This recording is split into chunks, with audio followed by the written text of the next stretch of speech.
Good morning officers. आज के इस ऑनलाइन लेक्चर में आपका फिर स्वागत है।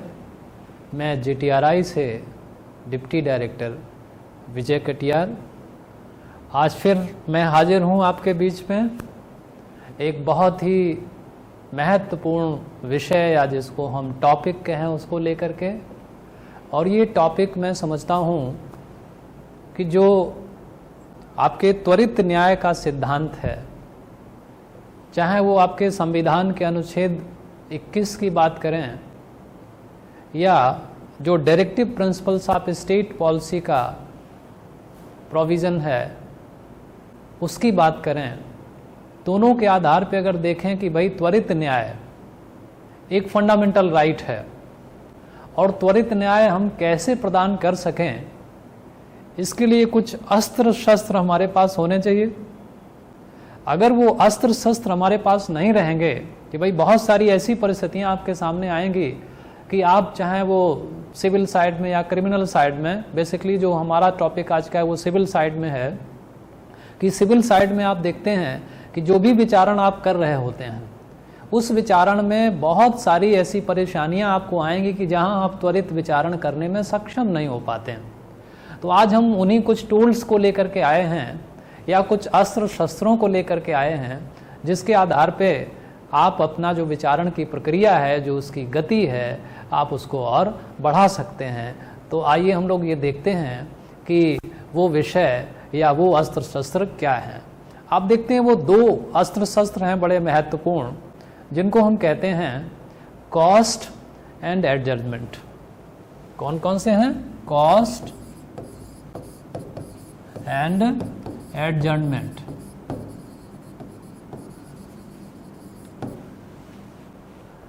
ये दोनों ऐसे विषय हैं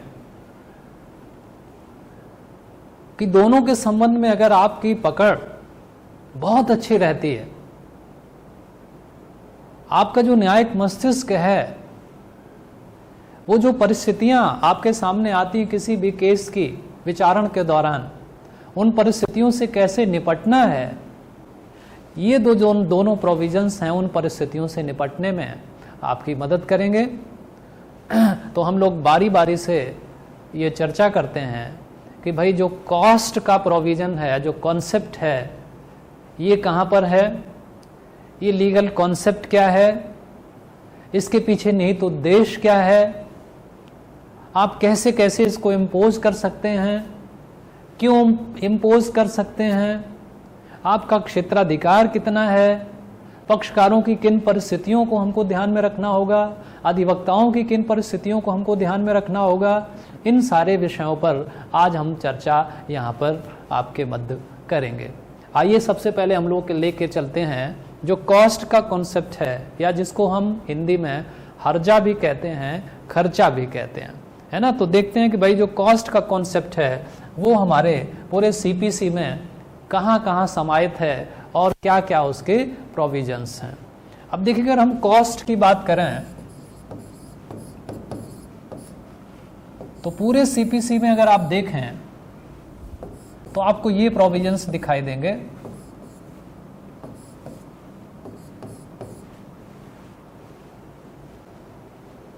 आप अगर पहले देखें तो एक जनरल कॉस्ट का प्रोविजन है,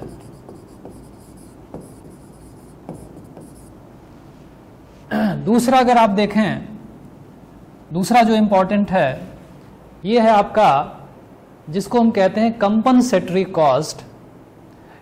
ये किस लिए होती है ये हम बाद में चर्चा करेंगे। Compensatory cost,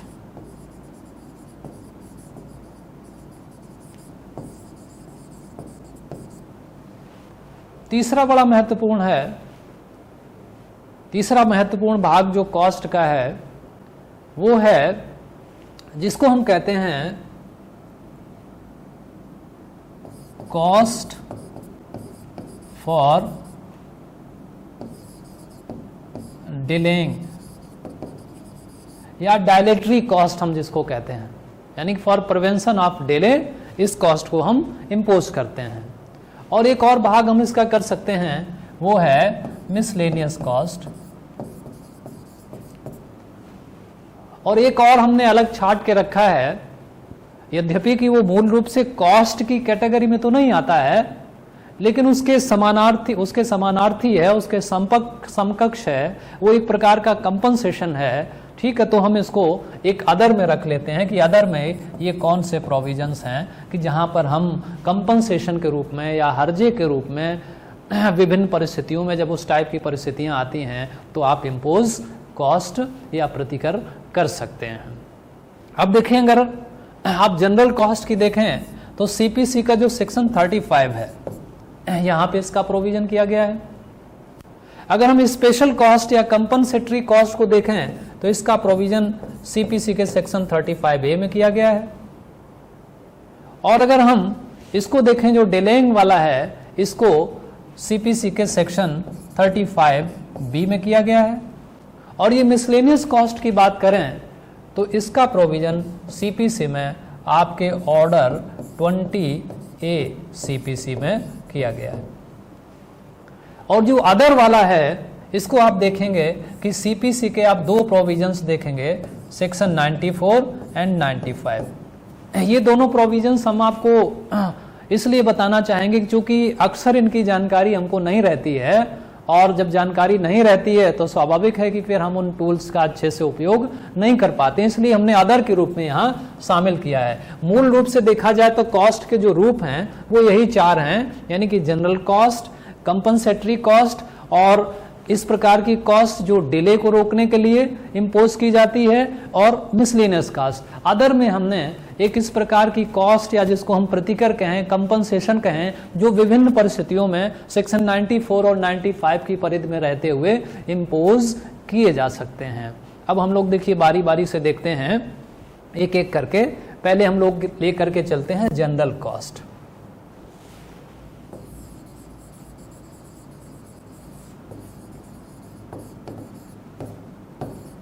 section 35 CPC. अब देखिए इसके नाम से ही स्पष्ट है, जनरल कॉस्ट यानी कि एक सामान्य हर्जा।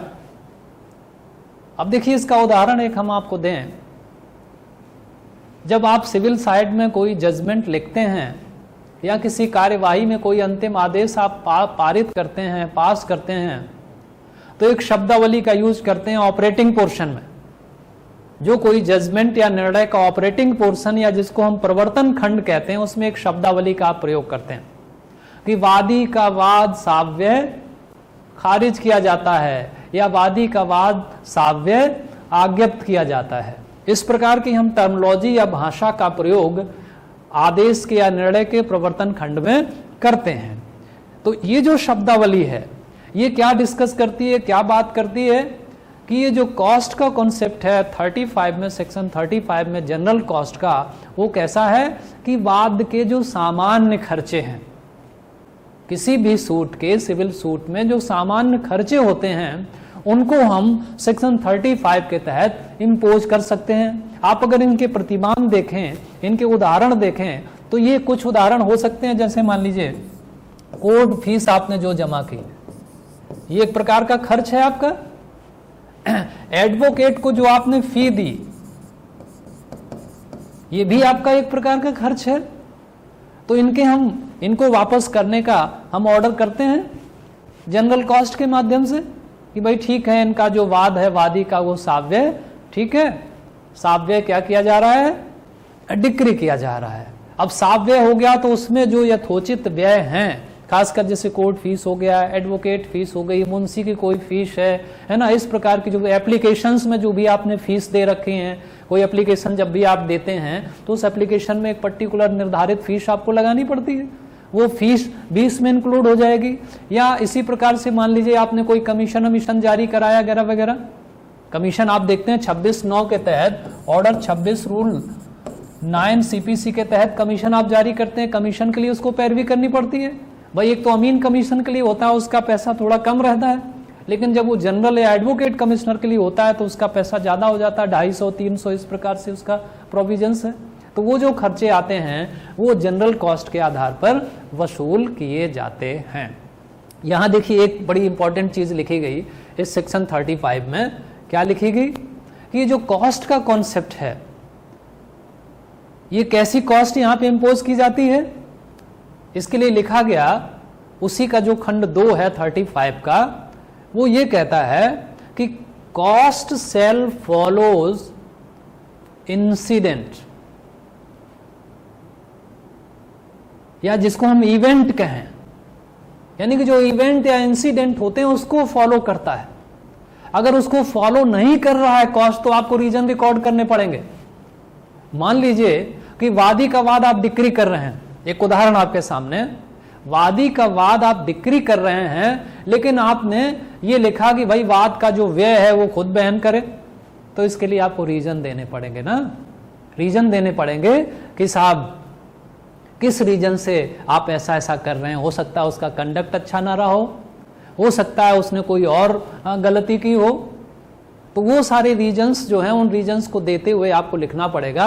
नहीं तो आपको क्या यहाँ पे ध्यान रखना पड़ेगा कि जो हमारे यहाँ पे कॉस्ट का कॉन्सेप्ट है वो क्या करेगा, जो इंसिडेंट या इवेंट्स है उसको फॉलो करेगा। अगर उसको फॉलो करते हुए नहीं है तो क्या ध्यान रखेंगे आप यहाँ पे, तो आपको रीजन अपने आदेश में रिकॉर्ड करने पड़ेंगे। अब देखिए एक चीज और यहां आपको बता दें, बड़ी इंपॉर्टेंट इसी के संबंध में, कि ये जो जनरल कॉन्सेप्ट या जो भी कॉस्ट आप इंपोज करते हैं उसका अगर नेचर देखें तो ये कैसा है। भाई हमने आपको बताया था जो कोर्ट्स होती हैं, सिविल कोर्ट्स, उनके ज्यूरिडिक्शन 2 प्रकार के होते हैं। हमने आपको अक्सर पिछले लेक्चर्स में भी बताया कि सिविल कोर्ट्स जो होती हैं उनके ज्यूरिडिक्शन को अगर मोटे तौर पे आप विभाजित करें तो 2 भागों में विभाजित कर सकते हैं। एक आपका इनिशियल ज्यूरिडिक्शन हो सकता है और दूसरा डिस्क्रिशनरी हो सकता है। तो ये जो हमारा कॉस्ट का कॉन्सेप्ट है, इसके पीछे जो निहित उद्देश्य या इसका स्कोप और एम्बिट है वो कैसा है, डिस्क्रिशनरी है। और देखिए जब हम डिस्क्रिशन की बात करते हैं तो डिस्क्रिशन का मतलब ये नहीं है कि डिस्क्रिशन कोर्ट का आर्बिट्रेरी हो। डिस्क्रिशन कैसा होना चाहिए, guided by some judicial principles, based on equity, justice and good conscience. ये कैसे आप देखेंगे, ये आपको हर केस के तथ्यों और परिस्थितियों को ध्यान में रख के आपको तय करना होगा कि भाई किस केस की कौन सी परिस्थितियां हैं, हमको किस व्यक्ति को, किस पक्षकार को कौन सा हर्जा देने के लिए आदेशित करना चाहिए। ये आपको उस केस के तथ्यों और परिस्थितियों को ध्यान में रखना चाहिए। देखिए जनरली होता क्या है कि जो कॉस्ट होती है, कॉस्ट में अगर देखा जाए तो जनरली 2 आपको पक्षकार नजर आते हैं। एक तो जिसको बेनिफिट होता है और दूसरा जो इसको लूज करता है। 2 ही तो होते हैं ना, यानी कि किसी वाद में कोई पक्षकार या तो हारता है या जीतता है। जनरली देखिए कॉस्ट का जो कॉन्सेप्ट है वो ये है कि जो जीतने वाला होता है कॉस्ट उसको मिलती है जनरली, लेकिन हमने यहां शब्द क्या यूज किया, जनरली, यानी कि एक ये सामान्य सिद्धांत है। ये सिद्धांत अपने आप में निरपेक्ष नहीं है। अगर परिस्थितियां ऐसी लग रही, भले कोई पक्षकार जीत गया है लेकिन उसका कंडक्ट न्यायालय में बहुत अच्छा नहीं रहा है, उसके अधिवक्ता का कंडक्ट बहुत अच्छा नहीं रहा है, या उसने कुछ ऐसे डिफेंस या कोई क्लेम आपके सामने रखे हुए हैं जहां आपको लग रहा है कि नहीं इनका कंडक्ट अच्छा नहीं है, तो ऐसी परिस्थिति में आप, भले वो जीत गया है पक्षकार, भले वो सफल हुआ है उस लिटिगेशन में, आप उसके पक्ष में हर्जा अदा करने का आदेश नहीं करेंगे। यहाँ पे आपको ये ध्यान रखना होगा कि ये तो मोटा मोटा आपने देखा कि भाई जो जनरल कॉस्ट है उसका प्रोविजन है। अब हम लोग आगे बढ़ते हैं, इसके बाद फिर हम लोग जब ये डिस्कस कर लेंगे तब हम प्रैक्टिकली बात करेंगे कि भाई कैसे कैसे आपको कॉस्ट से संबंधित कैसे इम्पोज करनी चाहिए, कैसे आगे बढ़ना चाहिए, कैसे क्या करना चाहिए, ये आपको ध्यान रखना होगा। अब हम लोग आते हैं जिसको हम कंपनसेटरी या स्पेशल कॉस्ट कहते हैं। स्पेशल कॉस्ट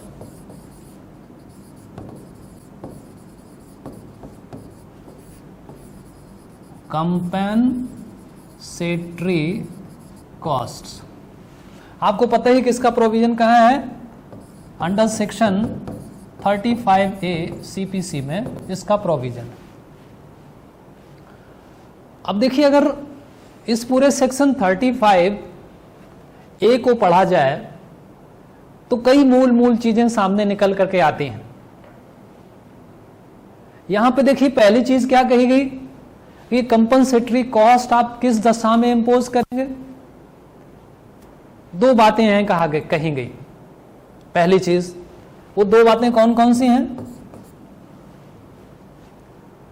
कि कोई क्लेम या कोई डिफेंस, दोनों चीजें हो सकती ना, कि या तो कोई क्लेम या डिफेंस हो। क्लेम किसकी तरफ से होगा? स्वाभाविक है, प्लेंटिफ की तरफ से। डिफेंस किसकी तरफ से होगा? प्रतिवादी की तरफ से।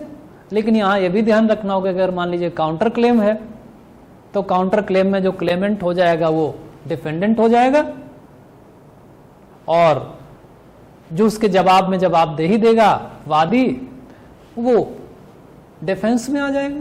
ये चीज आपको यहां ध्यान में रखनी होगी। तो यहां देखिए क्या है कि कोई क्लेम या कोई डिफेंस हो। कोई क्लेम यानी कि वादी के द्वारा या तो कोई क्लेम किया गया हो या कोई डिफेंस लिया गया हो, और ऐसा क्लेम और डिफेंस कैसा हो, दो परिस्थितियां फिर यहां बताई गई। फॉल्स हो या फ्रेबुलस हो, या जिसको हम वैक्सिशियस कह सकते हैं, वैक्सिशियस। यानी कि कोई क्लेम या डिफेंस कैसा हो, या तो फॉल्स हो यानी कि मिथ्या हो, जिसको हम कहते हैं हिंदी में मिथ्या जिसको कहते हैं, और या दूसरी कंडीशन वो कैसा हो, वैक्सिशियस हो, या जिसको हम कहते हैं तंग करने वाला हो। पहली कंडीशन कि कोई क्लेम हो और डिफेंस हो, वो कैसा हो, मिथ्या या तंग करने वाला हो, और ऐसा जो क्लेम है, यहां देखिए तीन परिस्थितियां हैं। ऐसा जो क्लेम है वो पहली कंडीशन क्या, या तो डिसअलाउ कर दिया गया हो, डिसअलाउड कर दिया गया हो। दूसरी कंडीशन क्या है, दूसरी बड़ी इंपॉर्टेंट कंडीशन है। पहली कंडीशन मैंने आपको क्या बताई कि भाई या तो डिसअलाउ कर दिया गया हो, दूसरी कंडीशन ये है कि या तो विड्रॉ कर लिया गया हो, क्लेम या डिफेंस। तीसरी कंडीशन क्या है, या उसको एबंडन कर लिया गया हो। क्या बताया हमने आपको यहां पे कि कोई क्लेम या डिफेंस है, वो क्लेम और डिफेंस यानी कोई दावा या कोई प्रतिरक्षा है। ऐसा दावा या प्रतिरक्षा मिथ्या या तंग करने वाला है। कैसे तंग करने वाला, और इसके बाद उसका एडजुडिकेशन जो है उसका क्या परिणाम है, उसके संबंध में ये कहा गया कि ऐसा क्लेम या डिफेंस, ऐसा जो तंग करने वाला वह मिथ्या है, वो तो या तो न्यायालय द्वारा डिसअलाउड कर दिया गया हो, या संबंधित पक्षकारों के द्वारा वापस ले लिया गया हो, विड्रॉ कर दिया गया हो, या उसका संबंधित पक्षकारों ने अधित्यजन कर दिया हो, छोड़ दिया हो, उसको एबंडन कर दिया हो। ठीक है, लेकिन यहां ध्यान रखेंगे कि ये जो दोनों चीजें हैं, ये तीनों चीजें आपके एब्सोल्यूट यानी कि पूरी भी हो सकती हैं और आधी भी हो सकती हैं, अंशतः भी हो सकती हैं। वो क्लेम वो आधा वापस ले सकता है या पूरा वापस ले सकता है, अगर ये सारी परिस्थितियां विद्यमान हैं। ठीक है, अब देखिए इतने के बाद भी आपको एक और परिस्थिति बड़ी महत्वपूर्ण यहां पे ध्यान रखनी पड़ेगी कि इन सबको लेकर के संबंधित पक्षकार ने क्या किया हो, एलीज्ड भी किया हो, या जिसको हम कहें आक्षेप भी किया हो।